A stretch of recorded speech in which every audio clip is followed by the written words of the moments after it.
మీ పిల్లల డాక్టర్ కళ డబ్బు వల్ల ఆగిపోవద్దు. కేవలం 18 లక్షల నుంచి ఎంబీబీఎస్ విదేశాల్లో. ప్రస్తుతం మనతో పాటు ప్రముఖ ఆధ్యాత్మికవేత్త, జ్యోతిష వాస్తు పండితులు బ్రహ్మశ్రీ ఉమామహేశ్వర సిద్ధాంతి గారు మనతో ఉన్నారు. గురువు గారితో మాట్లాడదాం. నమస్కారం గురుగారు. ఆయుష్మాన్ భవ.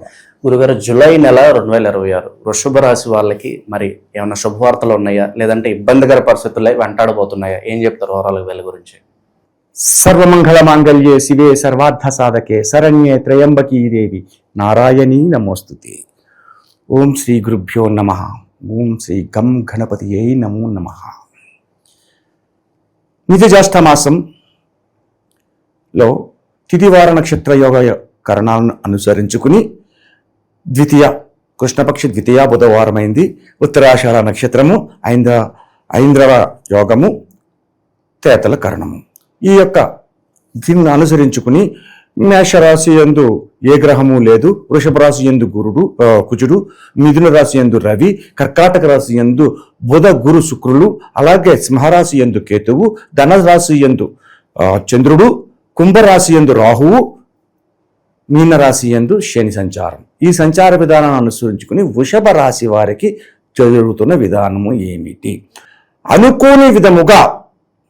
అనుకోని విధమైనటువంటి బంధువర్గం కానీ మిత్రవర్గం కానీ కూడి వీరి చేత నూతన వ్యాపారములను సంతరింపచేస్తారు. అంటే భాగస్వామ్యమైనటువంటి వ్యాపారాల్లోకి దిగుతారు. ఈ యొక్క భాగస్వామ్యమైన వ్యాపారంలో దిగడం వల్ల నిజ జ్యేష్ఠమాసం అయి ఉన్నందువలన కూడా యోగదాయకమైన జ్యేష్ఠము అంటే ప్రథమం కాబట్టి యోగదాయకమైన వ్యాపార రంగాన్ని వృద్ధి చెందుకుంటారు. ఆల్రెడీ ఒకరు వ్యాపారం చేస్తున్నారు, ఆ వ్యాపారంలో నడుస్తూ ఉంటుండగా వేరే ఒక దూరపు బంధువు లేకపోతే దూరపు మిత్రుడు ఎక్కడి నుంచో ఒకడు వచ్చి, నాన్న అలా కాదు ఇలా చేసుకుంటే బాగుంటుంది, నాతో పాటు నువ్వు చెయ్యి, నేను కొంత పెట్టుబడి పెడతాను, నువ్వు కొంత పెట్టుబడి పెట్టు, ఇద్దరం కలిసి వ్యాపారాన్ని అభివృద్ధి చేద్దాం అనుకుంటారు. ఇలాగ వ్యాపారాన్ని మొదలుపెట్టిన యోగదాయకమైన స్థితిని పొందుతారు. ఎంత కాలంలో పొందుతారో? ఓన్లీ ఒక నెల రోజుల లోపులోనే వీళ్ళు వ్యాపార అభివృద్ధి పరమైన పరిస్థితుల్లో చేరుకుంటారు. ఉన్నతమైన స్థానానికి చేరుతారు. విందు వినోదాల్లో పాల్గొంటారు. ఈ యొక్క వారు విందు వినోదాల్లో పాల్గొంటారు. దూరమైనటువంటి యాత్రలు చేస్తుంటారు. అంటే కాశీ రామేశ్వరం లాంటివి, లేకపోతే ఇంకోటి ఏదో ఉంటారు, అరుణాచలం అవ్వచ్చు, షిరిడి కూడా కావచ్చు. ఇటువంటి దూరక్షేత్రాలకి వీళ్ళు ప్రయాణాలు చేస్తున్నారు. డబ్బులు కూడా ఎక్కువ ఖర్చు అవకాశాలు. డబ్బులు ఖర్చు అవ్వాలి అంటే డబ్బు రావాలి కదా. డబ్బు వస్తేనే ఖర్చు నీ జేబులో 100 రూపాయలు ఉంటే 100 రూపాయలు ఖర్చు పెట్టగలుగుతావు. నీ జేబులో 100 రూపాయలు లేకుండా 100 రూపాయలు ఎలా ఖర్చు పెట్టగలవు? ధనం వస్తేనే చేస్తావు.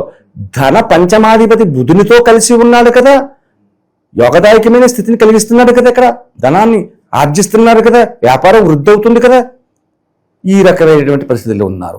అలాగే ఉత్తీర్ణులైనటువంటి ఉద్యోగ విధానాల్లో, అంటే ఉద్యోగాల్లో ఉత్తీర్ణత పొందారు అంటే అదే కాకుండా ఈ యొక్క మాసములో ఈ ఉద్యోగులకు ప్రమోషన్స్ రావడము, ఇంక్రిమెంట్స్ కలగడము అనేవన్నీ కూడా సంప్రాప్తం అవుతూ ఉంటాయి. ఉన్నతమైన స్థితిగతులు చేరుతారు. భార్యాభర్తల మధ్యన మంచి అవగాహన ఉంటుంది. శుక్రుడు అనగానే సుఖ విధానానికి సంబంధించిన వాడు. భార్యాభర్తలకు వివాహానికి కలిగిన యోగ్యతను కల్పించేవాడే శుక్రుడు. ఈ యొక్క శుక్ర విధానంలో పెళ్లి సంబంధాల గురించి మాట్లాడుకునేవారికి కూడా ఉన్నతమైన స్థానానికి వెళ్తారు. అలాగే ఉన్నతమైన స్థానాలతో పాటు ఉద్యోగ రంగంలో లాభాన్ని పొందుతూ ఉద్యోగ అన్వేషణ చేస్తున్న వారికి ఉద్యోగ అన్వేషణలో కూడా విజయాన్ని పొందడం అనేది జరుగుతుంది. వృషభ రాశికి అధిపతి అయిన వాడు శుక్రుడు. శుక్రుడు ఉన్న స్థానం కర్కాటక రాశిలో ఉన్నాడు. కర్కాటక రాశి శుక్రునికి శత్రుస్థానమే అయినా కూడా గురు సంచారంతో కలిపి ఉన్నాడు. ఆ తదుపరి యోగదాయకమైన పరిస్థితులు ఏంటంటే గురునితో పాటు బుధుడు కూడా కలిసి ఉన్నాడు. గురుడు శుక్రుడికి శత్రువైన గురుక్షేత్రమైన మీనరాశి ఈ యొక్క శుక్రునికి ఉచ్చ క్షేత్రమైంది. అలాగే బుధుడు మిత్రగ్రహం అయ్యాడు. మిత్రునితో కలిసి ఉన్నందువల్ల ఓవరాల్గా ఈ యొక్క విధానం ఎలాగ ఉంటుందంటే వృషభ రాశి వారికి యోగదాయకమైన స్థితిగతులు కలుగుతున్నాయి. అంటే ఏంటి?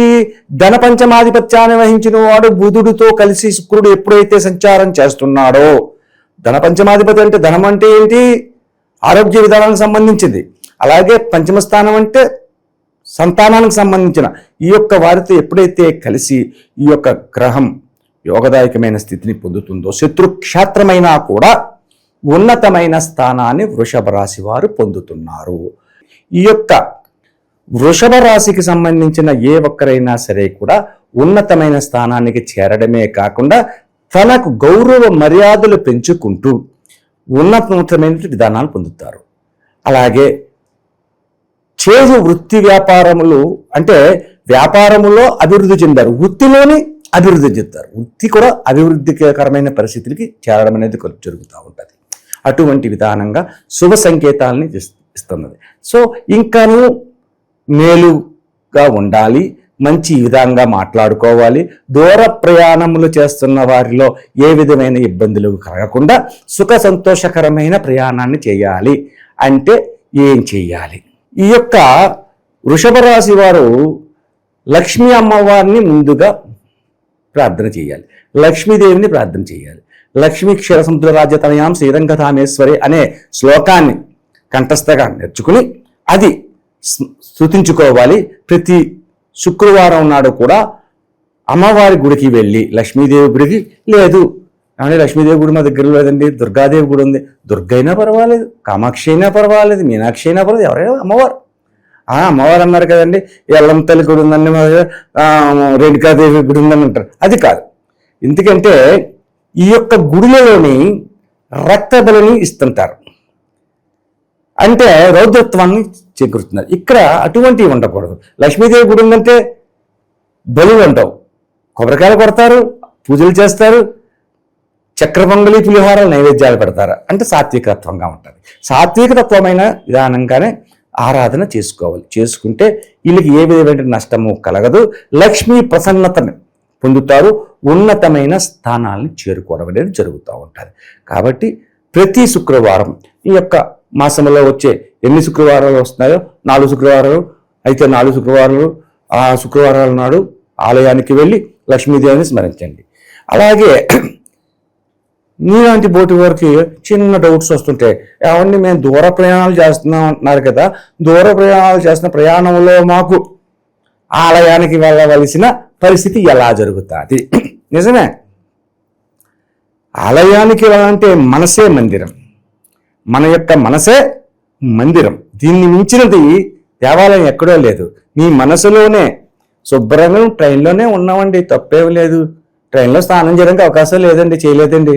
శుభ్రం కాళ్ళు చేతులు ముఖం కొడుక్కో, కొద్దిగా విభూతిని ఏదో ధరించుకో, ఏమీ తినకుండా నీ షీట్లోనే బస్సు వేసుకుని కూర్చుని 10 నిమిషాలు ధ్యానం చేయి. నీ మనసే మందిరం, మనసులో ధ్యానం చేసుకుంటే సరిపోద్ది. నువ్వు ఎక్కడికో కాశీ వెళ్ళి అక్కడే అన్నపూర్ణాదేవిని చూడాలన్న పరిస్థితి అక్కర్లేదు. నీ మనసులోనే నువ్వు ధ్యానం చేసుకుంటే సరిపోతుంది. అటువంటి విధానంగా ధ్యానాన్ని చేసుకుంటే ఈ దూర ప్రయాణాలు చేసేవారికి కూడా అశుభములు కలగకుండా యోగదాయకమైన స్థితిని పొందగలుగుతారు. ఈ నెల ఓవరాల్గా ఈ రాశి వాళ్ళకి ఎలా ఉండబోతుందో మంచి విశ్లేషణ అందించారు గురుగారు. ధన్యవాదాలు. ఆయుష్మాన్ భవ.